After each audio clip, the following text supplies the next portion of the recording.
G'day friends and welcome to another one of my videos. Today we'll be discussing the DJI Mavic Air, the brand new DJI Mavic drone announced in New York with great fanfare this week. It does have some cool and even awesome features for a drone that size, and what I think could be potentially the Bebob 2 killer. So if you want to know what's in it for you, well then stick around.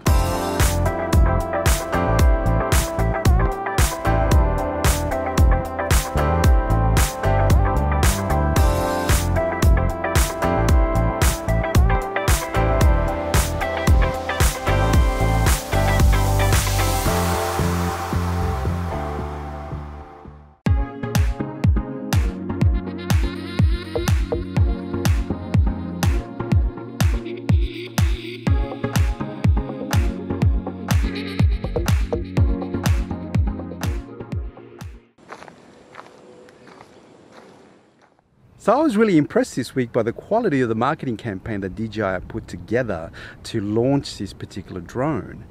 It was slick. I had that teaser last week where they kind of showed you enough to get excited, but you didn't know what it was. And I gotta say, they did deliver. The product is amazingly small and compact with some great features that we're gonna discuss today. So the main noticeable difference between this drone is actually its size. It sits in between the Spark and the Mavic Pro Platinum. It is also priced mid-range, so you're looking at paying $799 for this drone, while the Mavic Pro Platinum is $1,099. So there's a $300 difference between one and another. Now, I was really confused right at the beginning when I heard actually the price range, because I was expecting this particular drone to be the replacement of the Mavic Pro, but it is cheaper than the Mavic Pro Platinum. But I don't understand why they would actually keep the Mavic Pro Platinum to be more expensive. Now, there are some features that really are not superseded by this particular drone. The Mavic Pro Platinum edges this particular one just slightly, and so let's have a chat about those ones.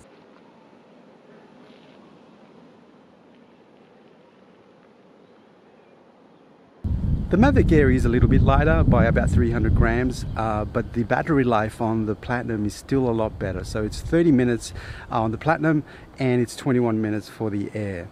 The actual two drones are comparable in speed, while the actual Platinum still beats the Air slightly in the normal standard flight mode, but in sports mode the Air is slightly faster.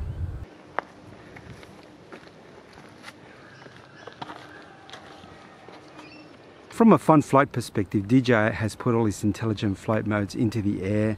There's a particular mode called Quick Shot, which allows you to do some amazing footage that normally takes a lot of effort to do on the bigger drones. And I'm really happy to see them make its way into that particular device. So it's great to see that they put the features of the Spark in the gesture control mode, you know, when you can control it with your hand, with the capability of having a remote control and also controlling it from your mobile phone. So it's become a lot more user-friendly from that perspective, in case A, you forget your controller at home, or you don't have a mobile phone with enough battery. You can still get good shots using your hand, which is, I think it's a great feature. But there are three distinguishable enhancements in the Mavic Air that make it a lot better than the Mavic Pro. The first one being the sensor. They've added an extra sensor, re-sensing. So now when you're doing those quick shots where the actual drone is actually flying backwards, trying to get the shot, they've added that sensor there that'll make it really handy to stop it from crashing into things.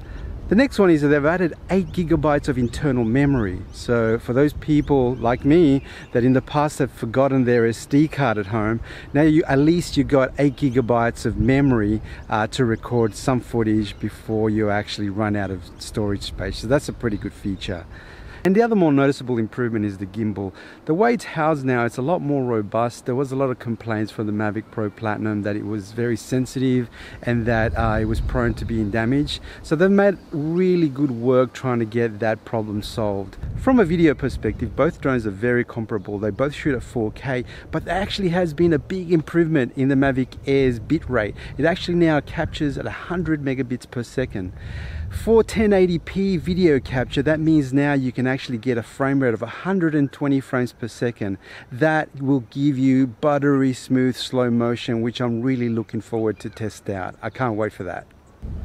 On the photography side, it cannot go unmentioned that the Mavic Air now has HDR, and that's going to go a long way to improving the quality of the pictures in different lighting conditions, and I can't wait to test that out.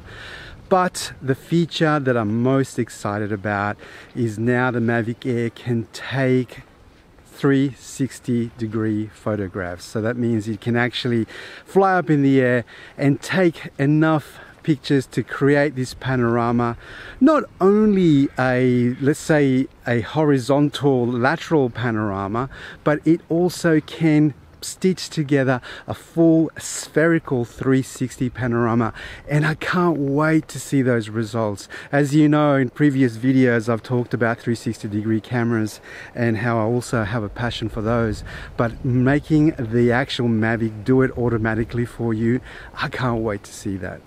And there it is, my take on the DJI Mavic Air, the new kid on the block, a little drone packed full of features that's, I think, going to take the world by storm. I can't wait to get my hands on it, but it's going to be a little while before retailers in Australia will have it in stock. But until then, I will save my pennies to get that particular drone, which is a perfect size to take anywhere with you where you want to get a beautiful aerial shot. If you like this video, press the like button and subscribe if you haven't done so already. I'm trying to get to that elusive 1,000 subscriber mark. And until the next time, ciao for now.